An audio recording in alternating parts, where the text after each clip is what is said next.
Hello and welcome again to Vegan Freak Radio. I'm Jenna. And I'm Bob. And we're here for another few minutes of vegan radio. First, we'd like to start off this week by thanking everyone who helped contribute to our book. And we'll probably name some names here, but I'm sure we'll forget somebody. Yeah, I'm sure we would. But there have been lots of people that have helped us out. We really appreciate everybody plugging us, saying good things about us, and being really sweet to us on their websites and elsewhere. Yeah, and we'd like to thank Eric at An Animal Friendly Life for talking about our book and agreeing to review it later on. And who else do we need to thank? Well, we also have to thank Issa, of course, on Postpone Kitchen and LAIN, or Lane, or whatever, yeah. for putting up a post about ours. That's right. Also Gary from animalwritings.com. Mm-hmm. And Joe Paradox, the blog. She also plugged us, which was nice. Yeah, and it looks like you just ordered a copy, too. Thanks. Yes, thank you. And we can't, of course, forget Blue Dog, Girliest Likely To, etc., etc., etc., from Vegan Chai. Exactly. And cool people in Australia who have ordered our book. Thank you. Yeah, apparently we're doing quite well in the UK and Australia, so thanks to those of you in the UK and Australia. We'd love to have better distribution there, but it's kind of difficult seeing as how we're stuck in good old America. Yeah, we're working on it, though. Good old America. America. Yeah, George Bush. So, yeah, today we're going to talk about a couple different things, right? Right. I think we want to start off by, we had some reactions from students we gave the book to, and that they outed themselves really as vegans to their parents, and had not some great reactions. Yeah, I've been hearing from some folks that they've been having kind of a hard time, and I kind of feel bad for them. First off, I don't want parents to think that I'm trying to brainwash their kids into being vegans. It's not like joining a cult. You know, there's no induction ceremony. There's nothing like that. So I don't want people to think like we're brainwashing them. But on the other hand, if this is something that people believe in, I'm sad to hear that people are having such a hard time doing it. Yeah, exactly. They pretty much made their wishes known and had some reactions like, oh my God, I can't believe you're doing this, or what are you going to eat, and some kind of, some nasty comments from family members. Yeah, nasty comments aren't all that uncommon from family, right? I mean, those of us who've gone vegan know it. Some families are really supportive, and some families are somewhat less supportive, and, at the end of the day, they still love you, but it has to do with, it's just difficult sometimes because they don't expect it, and food is kind of linked to everything we do in weird ways we wouldn't expect. Yeah, especially with family, because they raised you and they fed you for so many years, and they take it personally a lot of times if you decide to change your dietary habits. And I think one good way to deal with this is just to explain to people that, this is my choice. I'm not making a comment on you. This is not a reaction to you or to my upbringing or anything. This is just what is right for me. And I don't expect you to change. I don't expect you to have to, do anything with your diet, but I just, want you to know that this is what I want. Yeah, and it's hard to get that across sometimes because even when you're older, you're still in the position of being the children to your parents, right? And there's a power relationship there, and you forget about that sometimes. So it's not always really easy to deal with that stuff. But also, one other thing is that friends sometimes aren't very supportive, and this includes people who are, and we talk about this in the book a little bit, people who are liberal and lefty and otherwise pretty open-minded, sometimes are really reactionary when it comes to veganism. They get upset with you because they think that you're putting animals first, or that you're not paying enough attention to human rights causes or any of that stuff. But at the end of the day, what says that you can't work on both causes simultaneously? I mean, exploitation is exploitation, right? Right. Exactly. And some of our friends who have strange reactions, and they ask us, well, can we still make you fish? I'm like, well, no, it's not a vegetable. We don't eat it. I mean, they wouldn't ask you that if you were allergic to fish. So you just need to explain, like, look, if it's a problem, I can bring something, offer to cook for your family or your friends. It's another great way to show them that you're not going to starve, or that there are plenty of options out there. Yeah, but it sucks that veganism's always, not always, but can be so difficult sometimes and trying in personal relationships. But ultimately, look, I think of it this way, and vegans out there, you might agree with me, but you disagree with me. Leave us some comments, tell us we're wrong or right, but I look at it this way. You hang in there and you show people that you're serious about what you're doing, and you're not going to back down, and that it's not just a fad. People generally take it pretty seriously. Yeah, and they'll start asking you lots of questions and expect, and no matter what the reaction, that you're going to get a lot of questions. And be patient and answer them, unless they're trying to pick on you, and don't get angry. Don't let it, that people think that it's going to phase you, or that's going to somehow make you change your mind. Say, no, I'm sorry, this is what I want to do. Sometimes you just want to tell people to leave you the hell alone, too. And that's frustrating because you want to tell someone, just shut up, this is my choice, get out of my face. But that's not always the most productive way, and I have a hard time with that sometimes because that's my way generally with people. Yeah, or my way is the big sigh, and like, this is the 50,000th time I've heard this question about protein. Just the short answer is you get plenty of protein. I know another listener out there related to me a story via email saying that she was at a wedding recently, and being at that wedding, people kept asking her, well, why are you only eating the vegetables and the piece of bread? Are you on a diet? And she said she just got really frustrated because, yeah, I'm on a diet, okay? Leave me alone. And it just gets to that point sometimes where you just don't want to have to deal with it. So yeah, and the best place to discuss this is not over food. No. Save it for later and just say, let's talk about this later. I'm just like to enjoy my dinner right now. So how about the rest of you vegans out there who may be listening? And why don't you pop on over to our website, leave us a couple comments, and maybe we get some advice out there to help other vegans who are trying to work their way through it.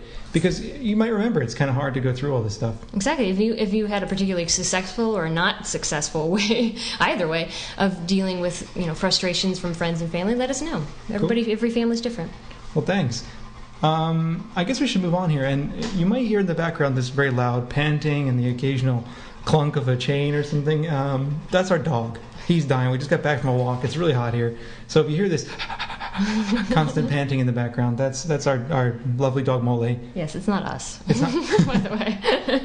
It's hot enough that it could be us, in fact. This is true. And we can't run the fan right now because we would hear it. Yeah.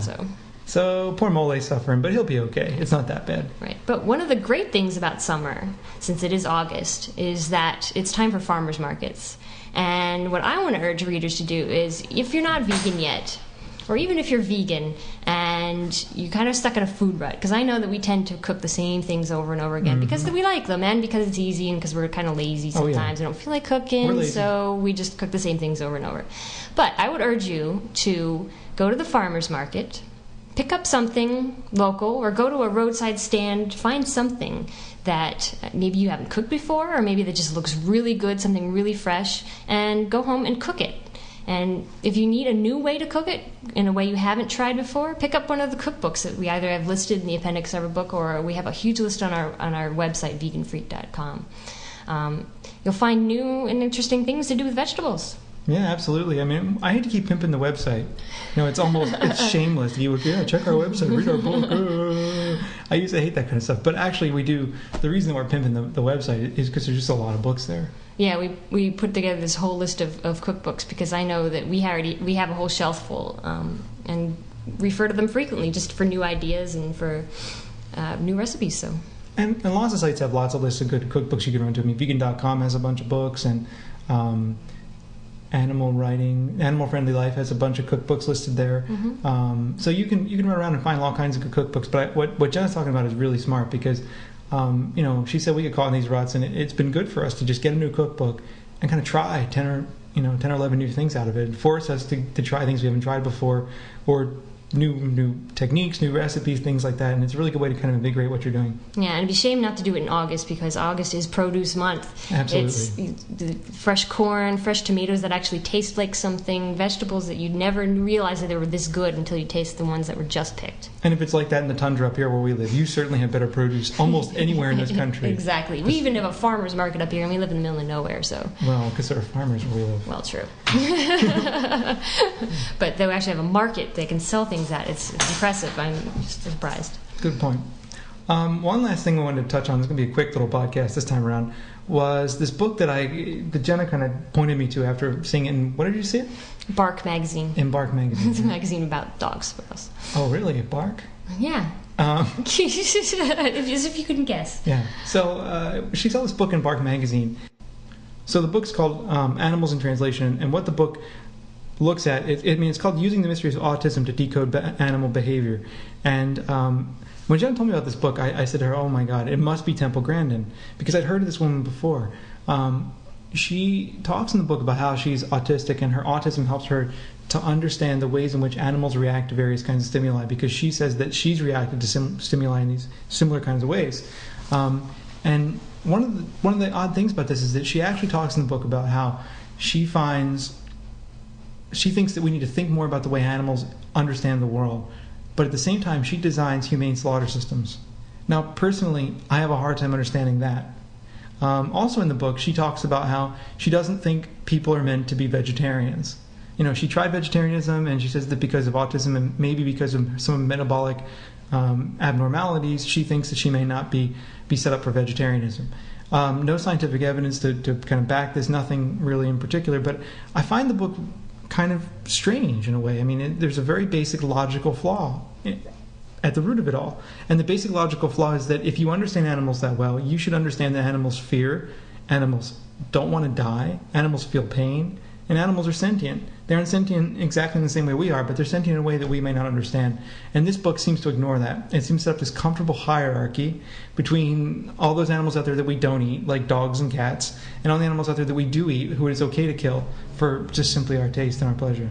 Yeah, there's a nice picture of her on the front cover with a horse, and she, of course, wouldn't eat the horse, and she wouldn't eat the dogs that she talks about in the book, but she would eat the cows and the pigs that she's trying to figure out ways to kill. And I just, like you said, I don't think she could understand animals fully. If anything, this shows that how deeply ingrained in our society is that there's this hierarchy between animals and people, and that we need to eat meat to survive, and it's something natural. So it just doesn't seem right to me.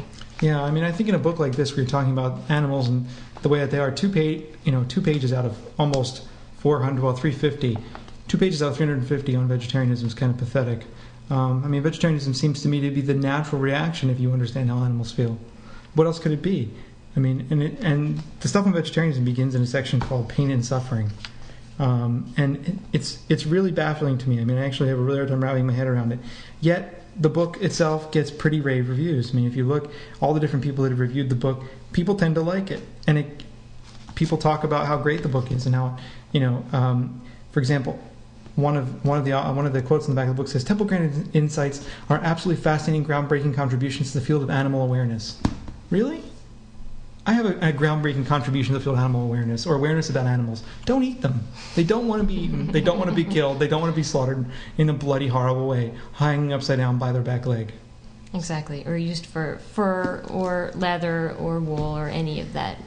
Yeah. So, I don't know. I just thought I'd rant a little bit about that book because it's bothering me. And I just... Yeah, especially it seems so promising. I first read the description. I'm like, oh, well, she's making a connection to animals. That means she must not eat them. But I was wrong. Yeah. And, Peter Singer talks about that in Animal Liberation, how he went to a humane society meeting and was eating ham sandwiches. I mean, how humane is that, right? Exactly. And not surprising to find it in Bark magazine, which is a really fun magazine if you're a dog owner. But I also wonder, like, how many of these readers would treat their dogs, like, better than their kids, probably, and yet still eat other animals. Yeah. Well, I think that's about it for this week. We did record another podcast over the weekend with the Vulgar Vegan, who is actually one of the advice columnists on our website, and he is indeed vulgar. Yeah, and in fact, it was a little bit too vulgar. I think it was a little too vulgar. It would definitely earn us that parental advisory rating that we have on iTunes, just because every so often we like to say fuck or something, right? Yeah, we tend to curse. Yeah, cursing's not bad, though. Cursing's good for you. It's good for the soul. Yeah. So anyway, the Vulgar Vegan was here, and he was being quite vulgar. But he did talk about some interesting things. So what I might do is go through and edit that interview later on and kind of put up some of the excerpts from it in our next podcast, perhaps, maybe not. One of the things he did talk about is he works for Liz Lovely Cookies, and he talked about what it's like to be a vegan artisan baker, I think is what he calls himself. Exactly, and he fattened us up this weekend on some excellent cookies. Yeah, so if you can ever get a hold of Liz Lovely Cookies, by all means do, because they were so good. Yeah, they were really good cookies. I mean, holy crap. And, all the cookies and beer we had this weekend, I probably gained 10 pounds. But anyway, so that's about it for this week. Thank you so much for tuning in again. If you have any comments or questions, you can always drop us a line, email us, do whatever you can do. Yes, and thanks for stopping by. Thanks for listening again this week, and we'll hopefully... See you around soon. Exactly. See you later.